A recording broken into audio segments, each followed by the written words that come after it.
I was a little bit down because I could feel the film slipping away from me, and I could feel 2004 becoming another wasted year.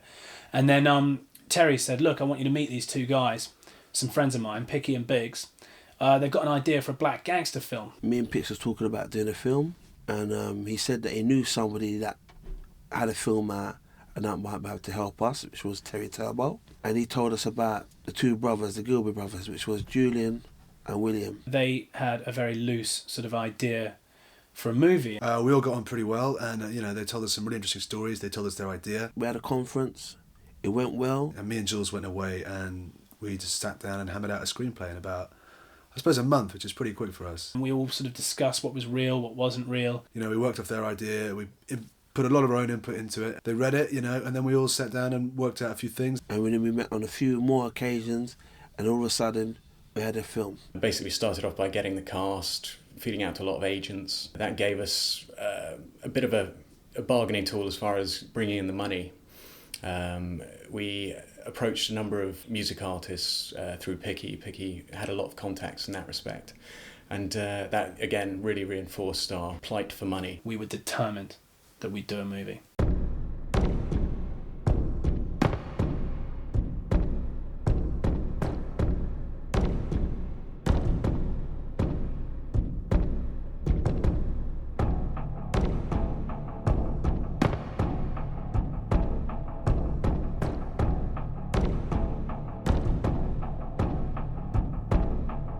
Okay, and 3, 2, 1, action! DC.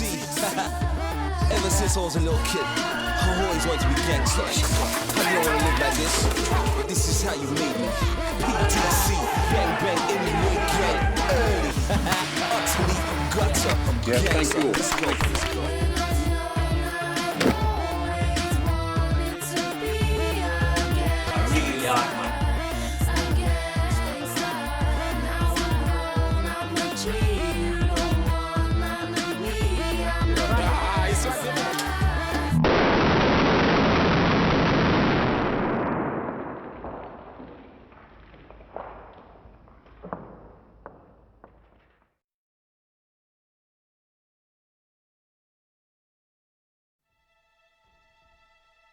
I thought it was a really good script.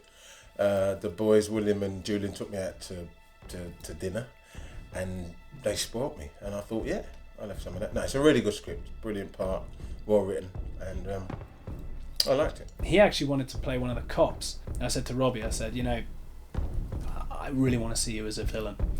Every sort of thing I've seen you in one form or another, whatever you are, even if you're a bit of a scallywag, this, that and the other, you're always a likeable guy, and he's a very, very likeable guy in real life. I wanted to take that away. What appealed to me about the role of Finney was the fact that he had compassion. I think a note was passed on to me before I met Julian that the character, it was written on the script actually, the breakdown, he was a gangster with a conscience.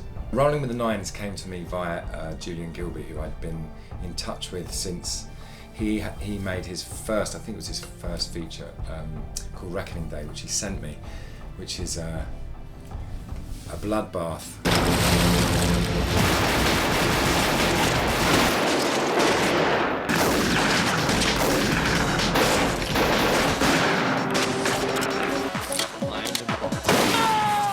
Of violence and creative film work. Jason Fleming basically said that he would charge the production a meat pie and a few pints of lager, which he was never paid. In fact, he took us skint filmmakers, isn't it so typical? He took us all out in the lunch break and got us all a drink or two, and the sweetest guy. He didn't have to do that. Move your car!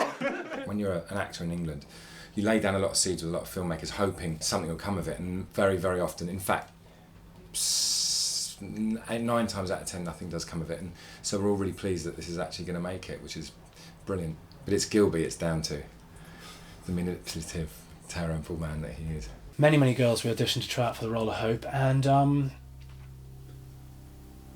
Naomi did not nail it at all in her first audition, and I was really disappointed because we had high hopes for her from seeing her show reel, and she came in, she fluffed up every single line, And me and William were really pissed off. We were like, that was the one we were hoping for. She had this really fantastic kind of Amazonian look. And we looked through the tape again. There were just these little moments of magic, and I could see that she was very nervous. And I said to James Hutchins, our producer, I said, phone the agent back, tell them she's got a recall, tell her to learn her bloody lines. I had the chance to read the script. I was blown away by her story, really. It just seemed to me a really tragic tale.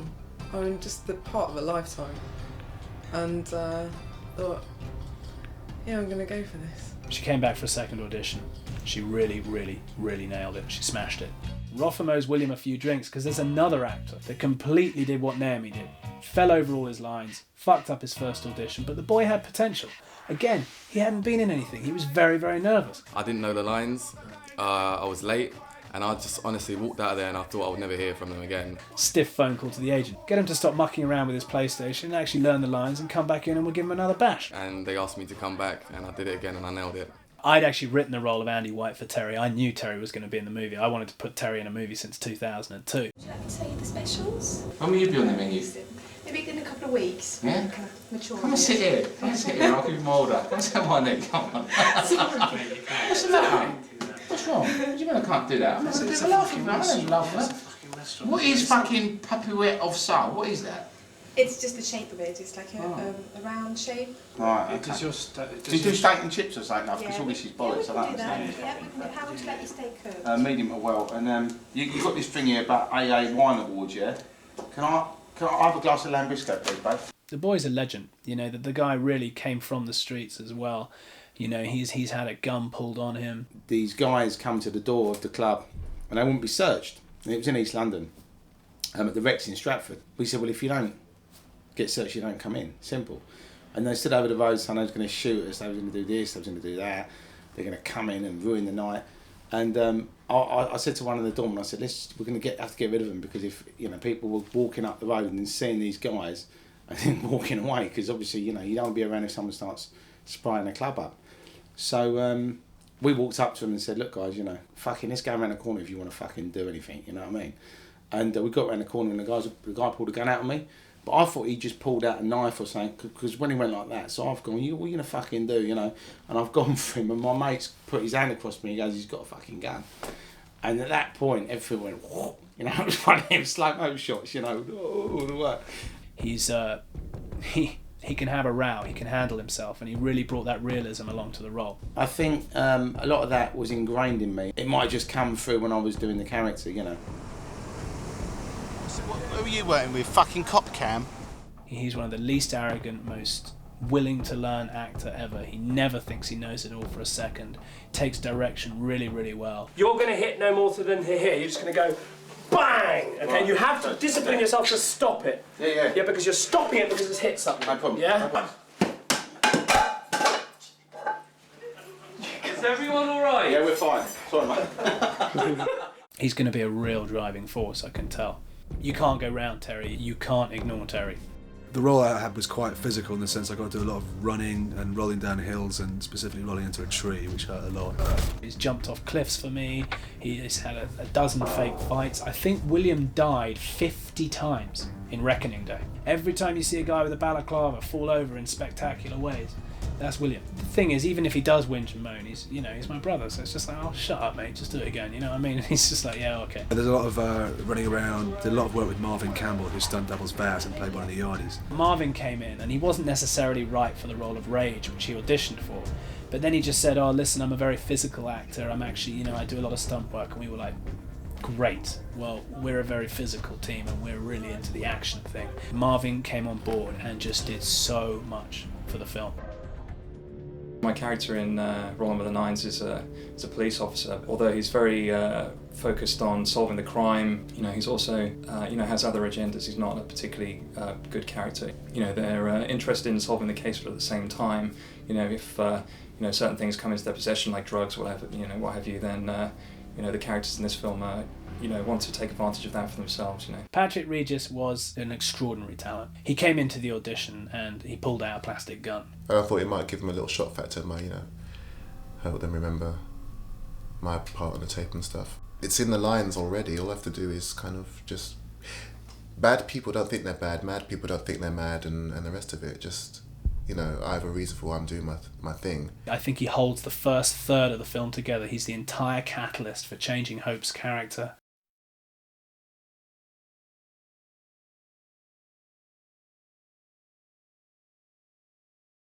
Technical advice on the film. From a street point of view, we had Picky, we had a lot of Picky's friends who really do come from South London, and a lot of these people wouldn't necessarily call themselves technical advisors at all. But that's what we called them, telling us basically how things are done on the road, on the street. You know, if you're moving in certain circles, if you've been around, if you can just be any kind of person, any ghetto youth from any area, you're going to hear things, innit?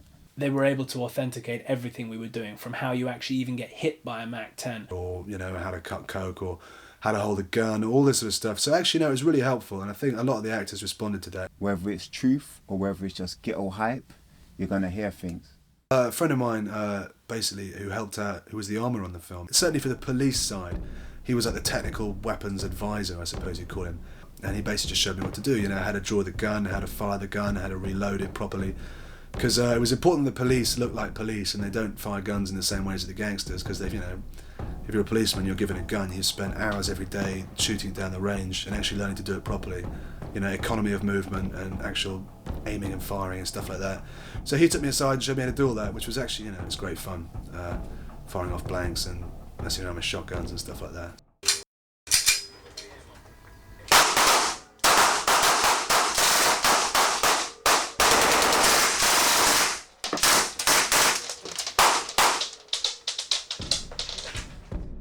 Julian gave us, you know, a practice weapon to take home, and we would use these to practice our draws, to practice how to hold the gun, to practice how to, you know, what sort of position you should be holding it in when you're walking around the house. Pulling it out and putting it back in and just getting everything right and holding it correctly and just getting, so, you know, it become something that I would use every day. You know, I would pull it out on people, you know, I mean, obviously I didn't go down in the bank, I want to make a withdrawal, you know, because I might not be in there if I'd have done that. So at least that part of it should be realistic. Because we had, you know, we had advisors showing us how gangsters should behave on set a lot. So, you know, I think it was nice to get the cops looking pretty real as well.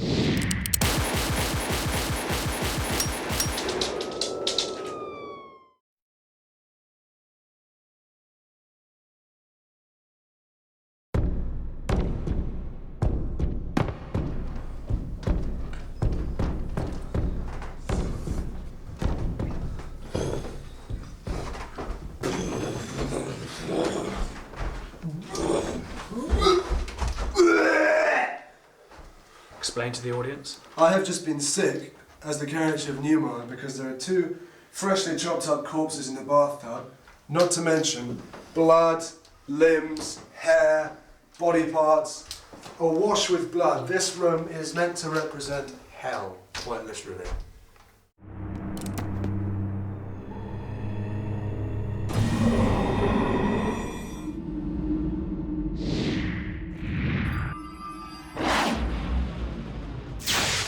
We get to film the shootout, and we filmed that in a massive country house. Pretty much a mansion, actually, that was being demolished by the new owners who were planning to build something, I suppose, bigger and better. They let us basically shoot in there. So it was kind of like having a mini studio. Literally in the middle of absolutely nowhere, surrounded by sort of pheasants and deer and red hawks and stuff like that. You think it's all shot in sort of South London, East London, wherever, but no, it's actually in the middle of the glorious sort of Oxfordshire countryside. We got to kick the doors down, we got to drill holes in the wall, we got to have squibs everywhere. I couldn't ever rip a place apart, and this was the first time I could really do that. Everywhere you went in this house, there were all these new rooms to explore, and all these corridors, and we were just looking through it thinking, yeah, and maybe the gunfight can go up here, and maybe the gunfight can continue up these stairs. It was amazing. We went round with a camcorder and just kind of did video storyboards beforehand. With toy guns. For the purposes of this is Haynes and White coming through the front area of the house.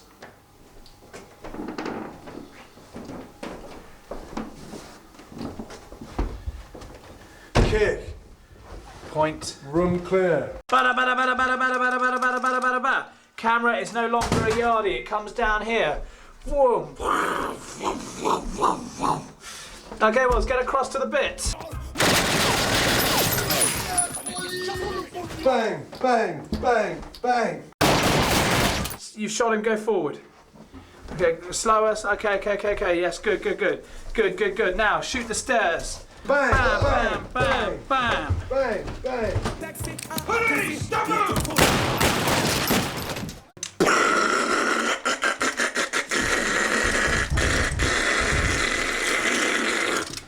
Point the gun.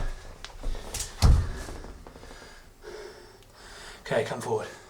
We basically figured out what we're going to do, how many yardies we're going to have, where they're going to come from, where they're going to get shot. Take the fight through here, and Anderson and Newmeyer will be down on this floor dealing with this, and upstairs Haynes and White are smashing through dealing with Yardie 2 and 3 here. Bang.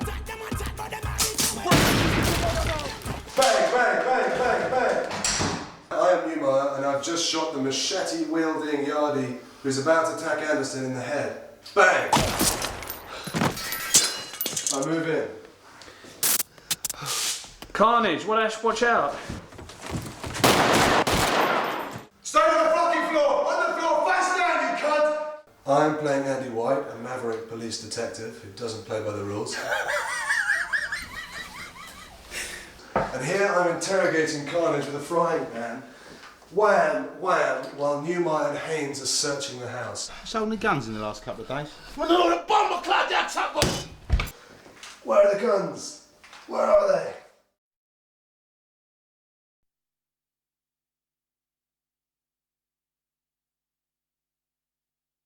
Three, 2, 1, action!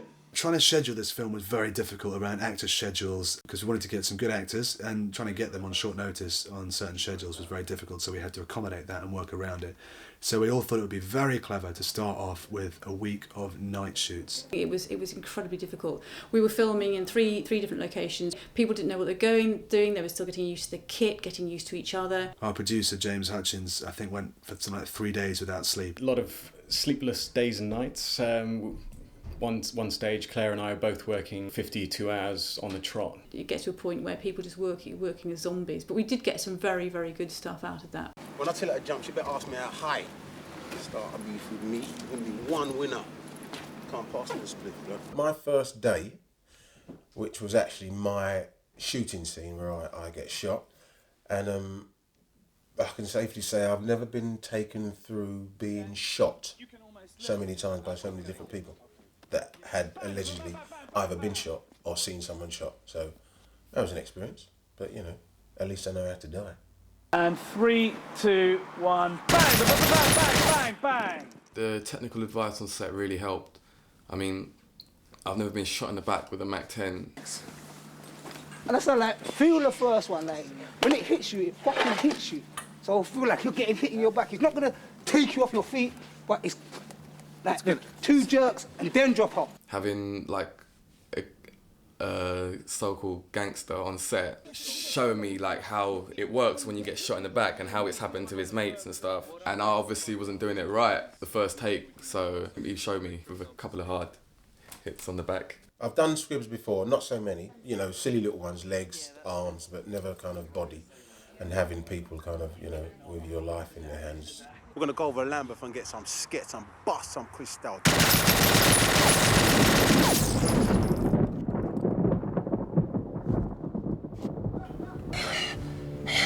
Bastards fighting for breath. That's what we're doing. You're gonna give them 2 more, fuck it. Yeah. Speed up the process.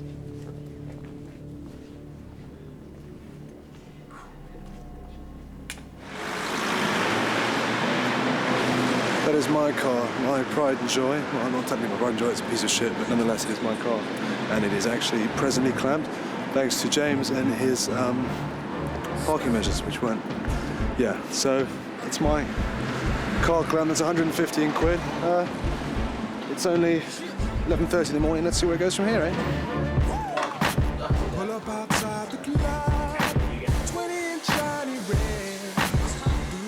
Start talking shit and he's going to turn to you and go, you're my favourite. You are going to fucking love it. Come on, let's not be shy here. We're making a movie and we want it to be sexual. Let's see some flesh. I was surrounded by some fine women. The more the merrier. Let's go get them. Get it on. Let me see that phone. The embassy in the second week was, that was a lot of fun. Hey, Ken! I want to take it. Yes. What is going on at the bar? I don't want to see any of this stuff, please. I'm sorry. You're crossing the light. I said no one cross that light. Thank you. So before you know it, you got drunk extras, rowdy extras, extras that won't even take their high heels off to do a shot where you only see the top of them because it's ruining the sound. We got a problem with the high heel shoes. I know about the high heel shoes, okay? Ken, can I have 2 girls barefoot? If they won't do it, can I just have 2 guys with barefoot walking up the front? Okay? You can do it with trainers. They don't make a sound. The first 2 weeks was in at the deep end, but by that stage, you know, if we hadn't lost in the first 2 weeks, we weren't going to. We were crossing those pages off. The schedule was moving forward. We were winning. You gotta watch what you're saying, because if you're gonna run your man, oh fuck. Sorry, man. Rage. Rage! The character's supposed to be quite annoying, I think, anyway, which I think I did pretty well. And so I thought, why not make him American? Oh my God, I'm gonna make you so famous. I can do that, I'm a photographer. You know, that kind of bollocks that they kind of come out with. Yeah, look at you. Looking all B-ling. Ian Virgo, his pronunciation of the word bling. Bling. Did you like that? I'm going to steal that for another movie somewhere. I don't know where, but I like that. Okay, thank you. Ladies and gentlemen, that is a wrap for Ian Virgo on Rolling with the Nine. I'm now going to stick my clamping sticker to James's bald head.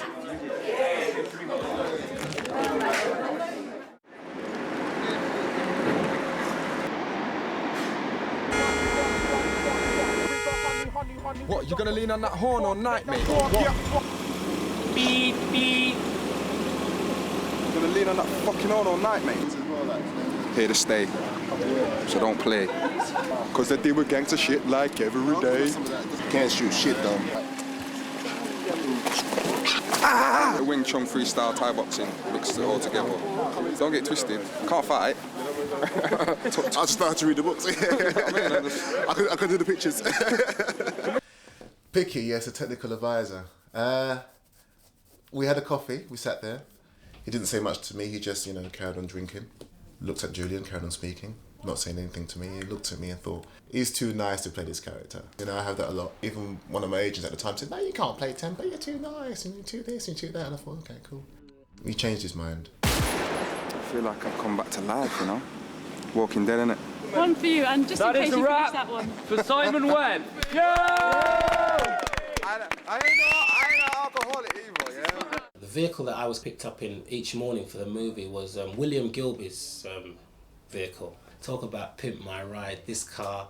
I think he had his life in the back of the car from the age of 9, and William is in his 20s. The car was a mess. It was interesting because I felt as though I was like a kind of like member of his family trying to help him through this. He needed therapy. And I used to go through all of his possessions. There was school books from when he was at school, and there was tennis rackets, there was mountain climbing equipment, there was even a television, small portable one, and a VCR. In actual fact, if William had pulled over and lifted up the bonnet, he could have had a wicked car boot cell. I used to say to him whenever I got out of the car, William, you've got to clean this car. And I remember one day he said to me, Vass, he was going on about, I've got something to show you. I think, why the fuck's this? Oh, pardon my French. Why is he going on and on and on about something to show me? And as I was walking to the car, I was thinking, you've cleaned it, haven't you, William? You've cleaned it. And he did. He cleaned the car. And that was after I spoke to his mum and his dad about it. Yo, crush them! And I say, I'm big on them, you don't have to trust them. Blood them! Oh. See the thing, I love them. Live weapon! Any boy this the pattern me go on it. None of my girls them no bow down for money. Nah profit no boy from them funny. Stand and left them guns so me run it. Any boy this the pattern me go on it. None of my girls them no bow down for money. Any boy this the pattern. My girls them sexy and kissy, beautiful and look fatty see. Them love to sit down pan my cocky see. For me girl them pretty and black you see. Babylon them can't keep track of me. Michael, set. Set.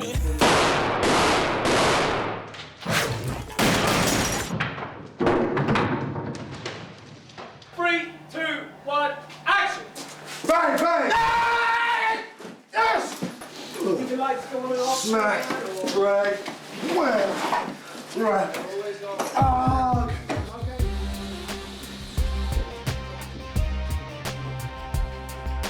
Yeah. Yeah. Ali, are we good to go?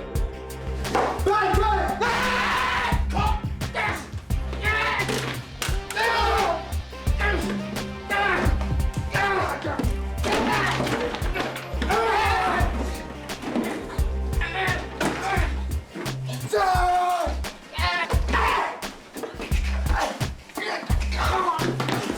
Easy. Okay, you guys both safe. Well, you good, Marvin? You good? I was very good. That I was was very safe. good. Marvin, your first punch. Your first punch was just didn't quite connect. I'm a bit lower. Just the first punch a bit lower. Yeah. Well, but that was good. Let's go straight away. Well, the energy's good. Bang, bang! Let's move on. Cool. We've got everything. Let's move on.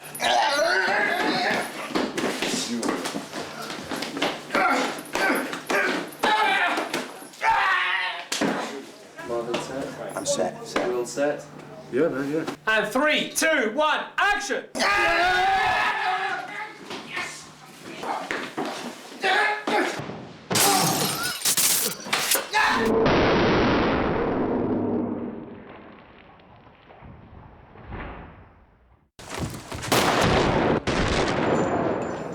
So many guns in the last couple of days.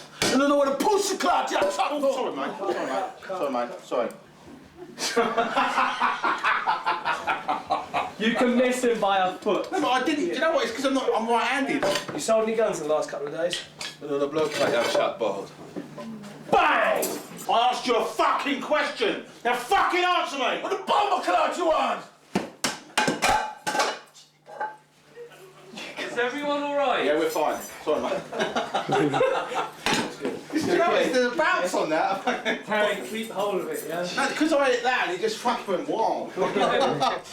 Sold any guns in the last couple of days? Well, no, the bomber cloud that top of I asked you a fucking question, you mongrel! Now fucking answer me! You don't know what the pussy cloud is. Oh, the bomber cloud.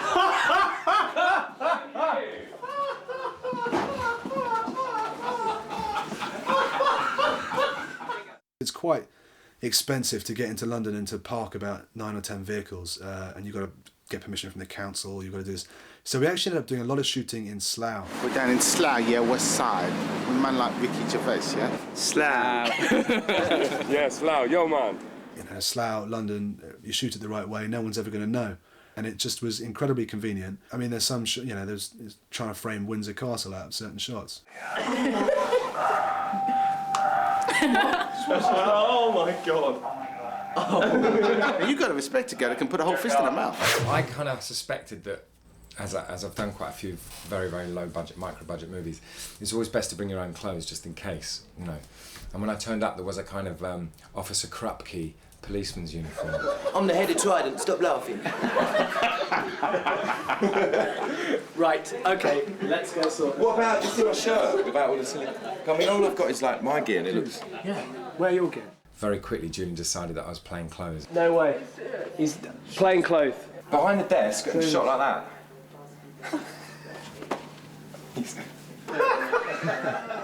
It inspires confidence, doesn't it? Page 1, director.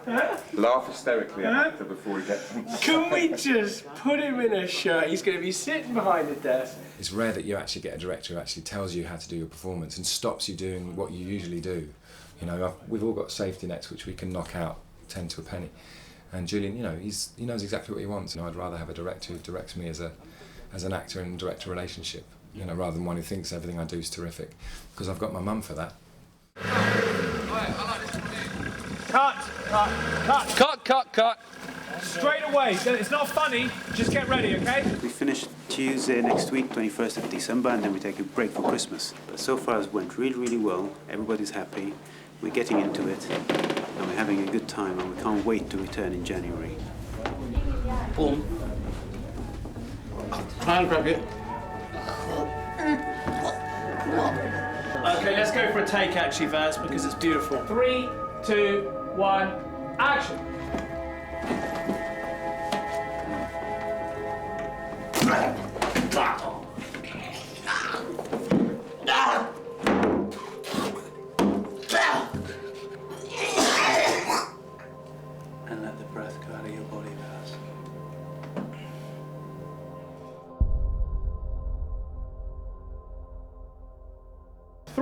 2, 1, action!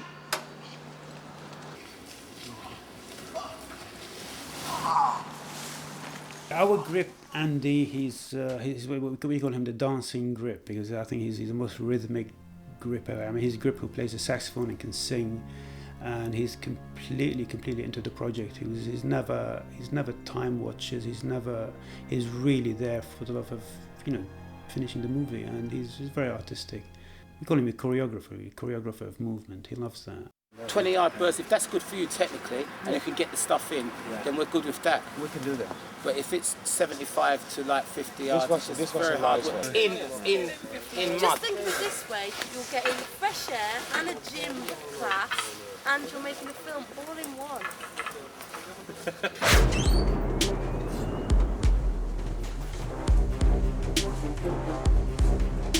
Action! Somebody do not fucking move! Get your fucking hands where I can see it! That was a fairly nightmarish day, actually, when we actually went and shot the penthouse scenes, because nobody could find the location. It was this brand new development that hadn't actually been mapped yet. So the first 4 hours of the day were just everyone phoning each other up, shouting and trying to figure out where to park.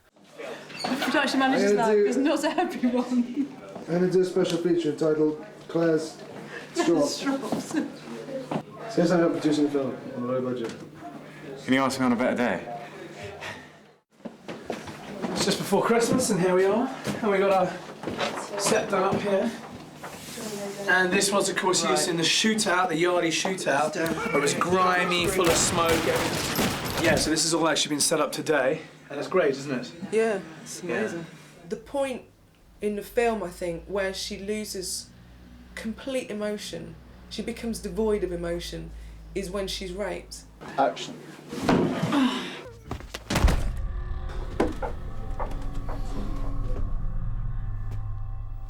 I was okay. I was more concerned for Naomi, actually, because, all of a sudden on set I could feel this tension building. I just thought I had a job to do. Again, the character thinks he does nothing wrong. What he's doing is every day, like anybody else. There's so many things that get pulled out, from kind of her life, and her life just in that moment of the rape gets put in context, and her being with her brother in the club, and it just kind of solidifies it into this really dark scene.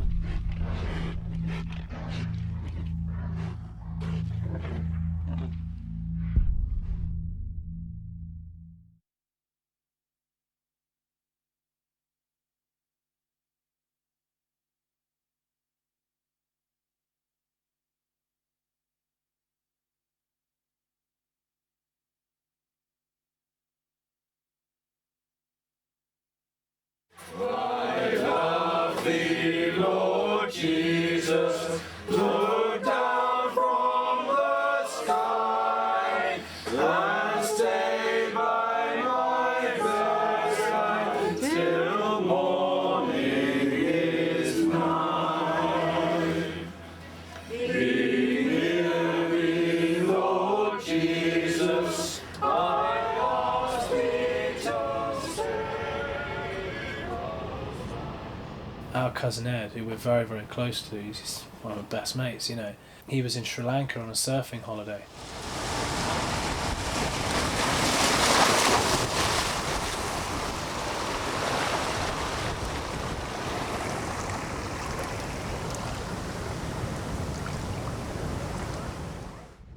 We went down to Cornwall to recuperate. We really needed a break. We met Ed down there, and he was very shaken up. It was really something to see him speak so openly. I was just so relieved he was okay. We shot an interview with him, just asking him what it was like and what it was about. I've never seen him like it. He was just, he'd obviously been through a hell of a lot. He experienced the whole thing firsthand, everything from the bodies on the beach. He lived out in the jungle for 7 days before being rescued.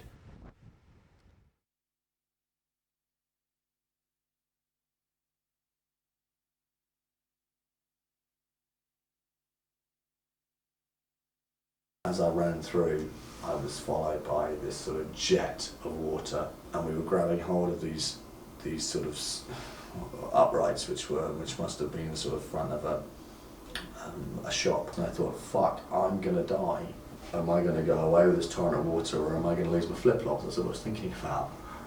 And as I flicked off my flip-flops, this guy come past who'd obviously been caught in a torrent of water, and he hit his lorry, and it was almost a surreal experience. I put my head around the corner, and I remember seeing this bloke and these two girls, and thinking, they are dead. I knew I couldn't get there, but I wanted to save these people, and it's a very strange feeling of feeling completely and utterly helpless. And that's what upset me, because I wanted to, and I couldn't, because I knew, and it's a very strange feeling. And then you could see them, and they're panicking, they're crying, and they're screaming, and you just like, oh, I would just want to do it, and you can't do it, and it fucks with your head. I survived a tsunami, and I know that 150,000 or whatever at this stage it didn't, and I thank whoever it is to thank.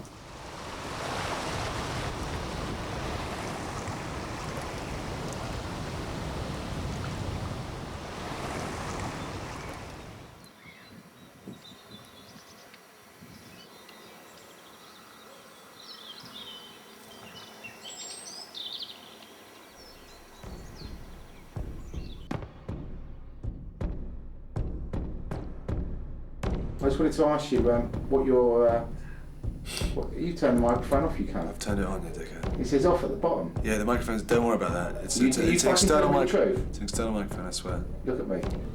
You lying? I was talking to Rage Pushy Infinity the other day. I said, see you three pair of cunts.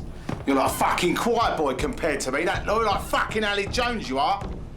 And they went, who the fuck's Ali Jones? I went, the cunt who goes,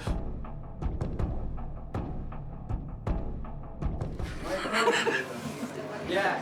I've got to stop breathing in when I go down. It's fucking rank. I ended up getting the dead body part. I was kind of expecting to get it, to be honest. Being as I'd already done it in Reckoning Day, I knew that I was going to be the prime candidate. But I was basically saying, no, I'm the producer. I'm not doing that. I'm not having any of that. There's got to be one of the runners that'll do it. And he puts you biatch! Actually, hold on. That looks a bit. Actually, no. It looks like you spelled a D on his arse. We did manage to get one of the runners who was really up for it, and that was Rich, great bloke, and he was really going to do it. And I thought, oh, thank God for that, got out of that one. And at the last minute, he found out that the offal was involved, and of course he's a vegetarian, so I ended up having to do it. Hey James, it's going to be very cold. Yeah, right? I'll be shrieking when you put it on. Oh God, no! Don't make me look at it. That's good. No, put it under him. So under. So look, it's all pouring. Oh, right. No, please. He's going to be Don't get it too close to my face. Okay. Keep it on the other side of my face. I will throw up. On the other side. Oh, no, that's great. That's no, it's not great, Julian. I won't be able to stay in here with that. You won't be able to stand there. No. Please get it out of my face.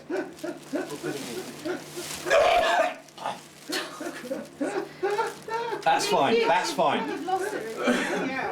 Everyone was maintaining a professional facade, apart from William and Julian, of course, who were laughing their asses off. But that's William and Julian for you.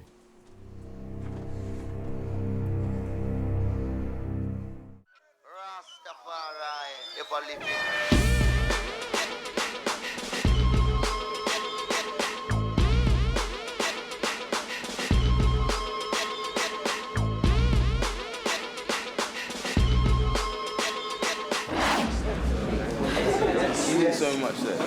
You're going to take it off and then I'll Yeah. Shall I take this off? Yeah. Yeah, just take it like that, that's fine. Excuse me. Clear a path, please. Steady cam coming through.